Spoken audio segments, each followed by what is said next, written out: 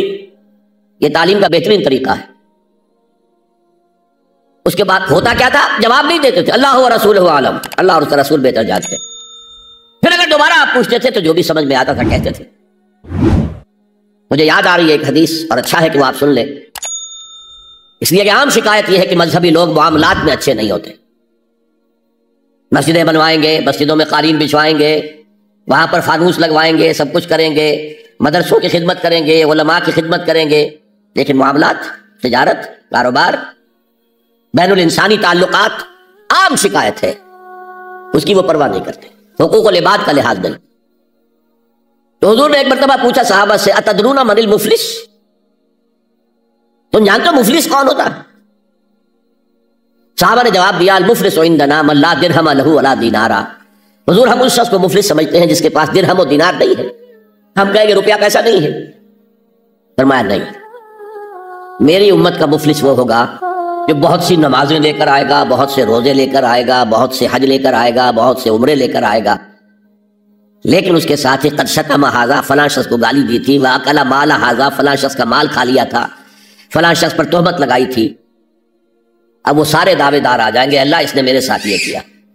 ٹھیک ہے بھائی، اس کی نمازیں تم لے جاؤ، اور تو کچھ ہے نہیں، کوئی کرنسی تو ہے نہیں وہاں، نہ ڈالر ہے نہ یورو ہے، کچھ بھی نہیں، اعمال کی کرنسی ہے، دیکھی تم لے جاؤ. کوئی اور دعوے دار آیا، روزہ وہ لے گیا، اس کے پاس کچھ نہیں رہا. دعوے دار اب بھی باقی ہیں. اب ان کے گناہ جو ہے اس کے حساب میں پڑنے شروع ہو جائیں گے، یہاں تک کہ دوسروں کے گناہوں کے بوجھ تلے دب کر وہ جہنم میں جھونک دیا جائے. یہ مفلس. تو یہ انداز تھا حضور کا سمجھانے کا، پڑھانے کا، فطری طریقے تعلیم.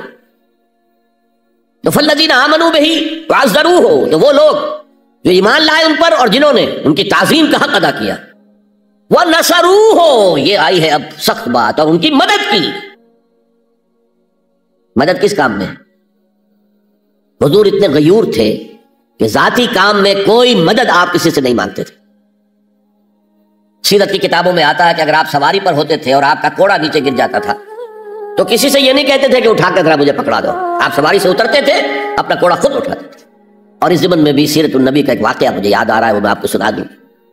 جب ہجرت مدینہ کی اجازت آ گئی تھی عام لوگوں کے لیے، عام مسلمانوں کے لیے، چلے جاؤ جاؤ سب جاؤ مدینہ کی طرف، لیکن رسول اپنی جگہ نہیں چھوڑ سکتا وداؤٹ ایکسپریس پرمیشن آف اللہ. تو حضور کے لیے ابھی اجازت نہیں آئی. جو یار غار تھے حضرت ابوبکر صدیق، وہ پوچھتے تھے حضور اجازت آ گئی؟ نہیں ابھی نہیں آئی. حضور اجازت آ گئی؟ نہیں ابھی نہیں آئی. حضرت عائشہ فرماتی ہیں کہ ایک روز دوپہر کے وقت حضور چلے آ رہے تھے، ہم حیران ہوئے. عربوں میں یہ آج بھی ان کی تہذیب جو ہے وہ یہ ہے کہ ظہر عصر کے درمیان نہ کسی سے ملنا، نہ کسی کے یہاں جانا، نہ وزٹ کرنا، دکانیں بھی بند اور قیلولہ کرتے ہیں. یہ ان کی تہذیب کا حصہ ہے. تو ہم حیران ہوئے، آپ نے اپنے سر کو ڈھانپا ہوا تھا کپڑے سے اور آپ تشریف لائے، اور آ کر آپ نے خوشخبری دی حضرت ابوبکر کو کہ ہجرت کی اجازت آ گئی. اب اس پر حضرت ابوبکر کو بڑی خوشی ہوئی، بڑے احساس مسرت کے ساتھ عرض کرتے ہیں، حضور میں نے 2 اونٹنیاں تیار کر رکھی ہیں، خوب کھلا پلا کے انہیں فربا کیا ہوا ہے، تکڑا کیا ہوا ہے. حضور تھوڑا سا توقف کر کے فرماتے ہیں ٹھیک ہے، لیکن 1 اونٹنی کی قیمت میں ادا کروں گا. حضرت ابوبکر رو پڑے، حضور مجھ سے بھی یہ مغایرت کہ میری اونٹنی کی بھی آپ قیمت دینا چاہتے. تو نصرت جو ہے اس کے بارے میں جان لیجئے کہ یہ تو حضور کا جو مشن تھا اس میں مدد، کوئی ذاتی اپنے کسی کام کے لیے آپ نے کبھی کسی سے مدد طلب نہیں کی. جو مشن اللہ نے ڈال دیا تھا کندھے پر، هو الذی ارسل رسولہ بالہدی ودین الحق لیظہرہ علی الدین کلہ ولو کرہ المشرکون. وہی تو ہے اللہ جس نے بھیجا ہے اپنے رسول محمد کو صلی اللہ علیہ وسلم الہدا دے کر، قرآن حکیم دے کر اور دین حق دے کر. صرف قرآن نہیں، دین حق.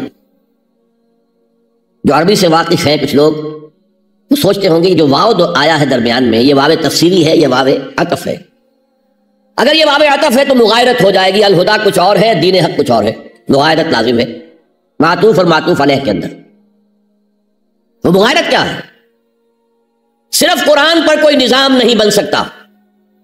نظام بنتا ہے جب قرآن پر سنت رسول کا اضافہ کیا جائے. لہذا دین حق صرف قرآن نہیں ہے، قرآن بما سنت رسول صلی اللہ علیہ وسلم اب نظام بنتا ہے. جیسے قرآن میں کتنی دفعہ کہا اقیموا الصلاۃ اقیموا الصلاۃ اقیموا الصلاۃ الذین یقیمون الصلاۃ، کتنی مرتبہ. لیکن کیا نماز کا کوئی نظام بن سکتا ہے قرآن کی بنیاد پر؟ کیا یہ نماز کے 5 اوقات معین ہو سکتے ہیں یقین کے ساتھ؟ اشارات تو ہیں، لیکن یہ کہ کیا یقین کے ساتھ 5 کا یہ معاملہ؟ یہ تو معلوم ہے کہ قیام بھی ہے، رکوع بھی ہے، سجود بھی ہے، ترتیب کیا ہے؟ یہ کسی قرآن مجید کی آیت سے ثابت ہوگا؟ پھر ہر رکعت میں رکوع ایک ہے، سجدے 2 ہیں، کیوں؟ یا تو سجدہ بھی ہو یا رکوع بھی 2 ہو. لاکھ اختلاف ہو جاتے. یہ جو 1450 برس ہو گئے، کہیں پریڈ ٹوٹتی ہے؟ اگر یہ ہوتا کسی کے نزدیک رکوع بھی 2 ہے تو ایک رکوع کے بعد دوسرا رکوع کرتا، باقی لوگ گئے ہوتے سجدے کے اندر، ٹوٹ گئی نا پریڈ. اور کسی کی رائے یہ ہوتی کہ سجدہ بھی ایک ہی ہے تو وہ ایک سجدہ کر کے کھڑا ہو جاتا، دوسرے ابھی دوسرا سجدہ کر رہے ہیں، تو وہ کہہ سکتا تھا کہ یہ ناداں گر گئے سجدے میں جب وقت قیام آیا، اب تو وقت قیام آ چکا تھا. ہے ایسا اختلاف کوئی؟ سن 62 میں پہلی مرتبہ جب حج پر گیا ہوں تو سب سے بڑا تاثر میرا یہی تھا کہ 1400 برس ہو گئے ہیں اور امت کتنے وسیع علاقے میں پھیلی ہے. ہر نسل کے لوگ اس میں آئے ہیں، ہر رنگ کے لوگ آئے ہیں، ہر جغرافیائی پس منظر کے لوگ آئے ہیں، ہر تاریخی پس منظر کے لوگ آئے ہیں، لیکن یہ نماز میں تو کوئی فرق نہیں، نماز ٹوٹتی نہیں کہیں. پریڈ ایک پریڈ چل رہی ہے. تو نماز کا بھی نظام سنت کے بغیر نہیں بنتا. تو نظام زندگی، مکمل نظام زندگی، وہ قرآن پر سنت کے اضافے سے وجود میں آئے گا. اس لیے قرآن کو علیحدہ کہا اور دین الحق کو علیحدہ کیا. اور دین الحق کسے کہتے ہیں؟ دیکھیے دین کے بنیادی معنی ہے جزا و سزا، مالک یوم الدین. ہم پڑھتے ہیں کہ نہیں؟ ارأیت الذی یکذب بالدین، تم نے دیکھا اس شخص کو جو جزا و سزا کا منکر ہے. اب یہ جزا و سزا یقیناً کسی قانون کے تحت ہوتا ہے، اور قانون کا ساتھ تصور ہے قانون بنانے والا کون ہے. جس کو آپ مانیں گے قانون بنانے والا اور اس کی اطاعت میں پورا نظام زندگی دے دیں گے، اس کا دین ہے جو آپ نے اختیار کیا ہے. قرآن مجید میں مرکب اضافی کی شکل میں اس دین کی نسبت یا بادشاہ مصر کی طرف ہوئی ہے یا اللہ کی طرف ہوئی ہے. ما کان لیاخذ اخاہ فی دین الملک. حضرت یوسف کے پاس علیہ الصلوۃ والسلام جب اتنے طویل عرصے کے بعد 11 بھائی آئے، ان میں بنیامین بھی تھا جو آپ کا حقیقی بھائی تھا. اسے اپنے پاس روکنا چاہتے تھے، لیکن جس بادشاہ کے تحت وہ سارا نظام تھا وہ بادشاہ تو نہیں تھے نا. تو بادشاہ تو وہ تھا جس نے خواب دیکھا تھا کہ 7 دبلی گائیں جو ہے وہ 7 موٹی گائے کو کھا گئی، نکل گئی. اس کی تعبیر بتائی تھی، ابھی تو جیل سے نکلے تھے. اب یہ کہ بہت بڑے افسر تھے، بڑے وزیر تھے، آپ انہیں جو چاہے کہہ لیں، نہیں بادشاہ تو نہیں تھے نا، نظام تو بادشاہ کا تھا. اور بادشاہ کے قانون کے مطابق وہ باہر سے آئے ہوئے کسی شخص کو اپنے پاس روک نہیں سکتے تھے. ما کان لیاخذ اخاہ فی دین الملک. تو اللہ تعالیٰ نے وہ پھر ہیلا نکالا ان کے لیے. تفصیل آپ کے علم میں ہے. کذالک کدنا لیوسف، ہم نے اس طریقے سے ایک تدبیر کر دی یوسف کے لیے، اللہ نے اپنے ذمہ لے لی بات. تو دین الملک، دین الملک کیا ہے؟ بادشاہ مطاع مطلق ہے. ساورینٹی بلونگز ٹو ہم. بادشاہ ہو یا کوئن ہو، وہ قانون بنائے گا اور اس کے تحت آپ کو زندگی بسر کرنی ہوگی. یہ دین الملک. اور دین اللہ کیا ہے؟ اللہ مطاع مطلق، اللہ ساورن، ان الحکم الا للہ لا یشرک فی حکمہ احدا. اس نے جو قانون دیا ہے اس کے تحت پوری زندگی. سیاسی نظام اسی کے تحت ہو، معاشی نظام اسی کے تحت ہو، کرمنل لا اس کے تحت ہو، سول لا اس کے تحت ہو، لا آف انہیریٹنس اس کے تحت ہو، قانون شہادت اس کے تحت ہو، سماجی نظام وہ بھی اللہ کے حکم کے مطابق ہو. تو وہ ہے دین اللہ. اللہ مطاع مطلق، اس کے قانون کے تحت پوری زندگی کا آ جانا. اذا جاء نصر اللہ والفتح ورأیت الناس يدخلون فی دین اللہ افواجا. جب اللہ کی مدد آ گئی اور فتح آ گئی، اور اے نبی آپ نے دیکھا کہ اب لوگ جوق در جوق آ رہے ہیں، فوج در فوج آ رہے ہیں، گروہ در گروہ آ رہے ہیں، قبیلوں کے وفد پر وفد چلے آ رہے ہیں اسلام لانے کے لیے. تو یہ کیفیت کیا تھی؟ دین اللہ میں داخل ہونے کا ان کا فیصلہ. اب ذرا سی ٹیڑھی بات آ رہی ہے. پوری دنیا میں دین جمہور، sovereignty of the people, not of God, sovereignty of the people. ہمارے نمائندے ہیں، ہم ووٹ دیں گے انہیں، وہ جائیں گے اسمبلی میں جو چاہیں گے قانون بنائیں گے. وہ مرد کی مرد کے ساتھ شادی کو اگر رجسٹر کرنا چاہیں، اجازت دینا چاہیں، لائسنس ایشو کر دیجیے. ایک مرد شوہر ہوگا، ایک دوسرا مرد بیوی ہوگا. Legally they will be wife and husband. Lesbians ہیں، عورتیں ہیں، آپس میں شادی کرنا چاہتی ہیں تو عورتیں ٹھیک ہے، لو بھائی کر دو، جاؤ. ہومو سیکسولیٹی جائز ہے بالکل، بلکہ اب تو سے کہا جا رہا ہے کہ یہ نارمل انکلینیشن مانی جانی چاہیے، ہومو سیکسولیٹی، ہم جنس پرستی، اسے کوئی برا نام دینا ہی نہیں چاہیے، اٹس اے نارمل ایٹیٹیوڈ۔ یہ ہے اس سوشل انجینئرنگ پروگرام کا معاملہ کہ جو ابھی چند سال پہلے جو یونائٹڈ نیشنز آرگنائزیشن کی جنرل اسمبلی نے جو سوشل انجینئرنگ پروگرام بنایا ہے نوع انسانی کے لیے، اس میں تو کیا مقصد تھا حضور کا؟ کیا آپ کو دی گئی کتاب نمبر 1 الہدیٰ، اور نمبر 2 دین حق، تاکہ دین کو غالب کرے۔ ایک پیارا سا خیال آیا ذہن میں، دیکھیے یہ آپ کا عام محاورہ ہے، ایک میان میں 2 تلواریں نہیں سما سکتی، ایک جگہ 2 دین نہیں ہو سکتے۔ مذہب 100 بھی ہو سکتے ہیں ایک جگہ پر، اس لیے کہ مذہب کو عام دنیا کیا مانتی ہے کہ مذہب کا تعلق صرف 3 چیزوں سے، کچھ عقائد ہوں گے، ایک خدا کو ماننے والے، 100 خداؤں کو ماننے والے، کسی کو نہ ماننے والے، کچھ عبادات کی رسومات ہوں گی، نماز ہے، روزہ ہے، یا پوجا پاٹ ہے، یا گرو گرنتھ سنگھ کا وہ اکھنڈ پاٹ، یعنی پورا اس کی تلاوت مکمل، کوئی وقفہ ڈالے بغیر، جو چاہو کرو۔ سوشل کسٹمز ہوتے ہیں، بچہ پیدا ہوگا تو کیا کریں گے؟ عقیقت کریں گے، بپتسمہ دیں گے، عیسائی بپتسمہ دیتے ہیں، بیپٹائز کرتے ہیں، ہم عقیقت کرتے ہیں، پیدا ہوتے ہی دائیں کان میں اذان، بائیں میں اقامت کہتے ہیں۔ کوئی مر جائے گا تو کیا کریں گے؟ ڈیڈ باڈی کا جلائیں گے یا دفنائیں گے، یا پارسیوں کی طرح کہیں اونچی جگہ پر رکھ دیں گے کہ کیلیں اور کوے آئیں اور کھا جائیں، کم سے کم ان کی غذا کا تو کام چلے نا۔ زمین میں دبا دیں گے تو مٹی ہو کے مٹی میں مل جائے گا، کسی کے کام ہی نہیں آئے۔ بہرحال ان 3 چیزوں کے مجموعے کا نام ہے مذہب، جبکہ دین کے اندر 3 چیزیں مزید شامل ہو جاتی ہیں، سماجی نظام، معاشی نظام، سیاسی نظام۔ یہ 3 جمع 3 بن کر دین بنتا ہے، تو دین تو 2 نہیں ہو سکتے، جمہوریت اور آمریت تو ساتھ ساتھ نہیں ہو سکتے، کیپٹلزم اور کمیونزم تو ساتھ ساتھ نہیں ہو سکتے، ڈیموکریسی اور ملوکیت تو ساتھ ساتھ نہیں ہو سکتے۔ اس اعتبار سے ایک مغلوب ہوگا، ایک غالب ہوگا، مغلوب مذہب بن جائے گا اور غالب دین ہوگا۔ آج دین جمہور غالب ہے۔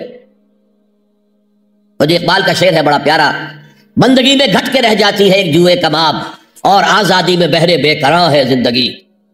اگر دین آزاد ہے، غالب ہے، چھایا ہوا ہے، تو وہ ہے اصل دین، ورنہ وہ سکڑ کر مذہب بن جائے گا۔ ہم 60 سال پہلے دین انگریز پر تھے، حاکم کون تھا؟ کوئی بادشاہ کو ملکہ بیٹھا ہوا یا بیٹھی ہوئی ہے انگلستان میں، وائس رائے یہاں ایک ہوتا تھا اس کا، لیکن وہ حاکم نہیں تھا، ساورن نہیں تھا، ساورنٹی ان کی تھی، اصل حکومت ان کی تھی، ہز میجسٹیز گورنمنٹ یا ہر میجسٹیز گورنمنٹ، ان کی تھی حکومت۔ تو اس اعتبار سے دین کو غالب کرنا یہ بہت جان جوکھوں کا کام تھا، یہ نوٹ کر لیجئے آپ۔ دیکھیے تمام نبی اور رسول مبلغ بن کر آئے، داعی بن کر آئے، بشیر بن کر آئے، نذیر بن کر آئے، بشارت دینے والے کہ اللہ کے راستے پر آؤ گے فراح و ریحان و جنت نعیم، اور اگر انذار کرنے والے نذیر بن کر آئے، اگر غلط راستے پر جاؤ گے تو جہنم ہے۔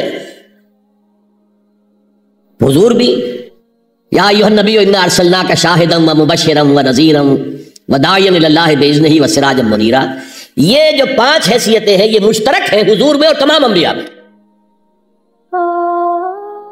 اگرچہ ہر حیثیت میں حضور کی اپنی شان ہے جس میں کوئی دوسرا نبی ان کے قریب نہیں آ سکے گا، لیکن نوٹ کیجئے یہ آیت جو میں اس وقت آپ کے سامنے رکھ رہا ہوں، جس کے لیے نصرت مطلوب تھی، آؤ میرا ہاتھ بٹاؤ،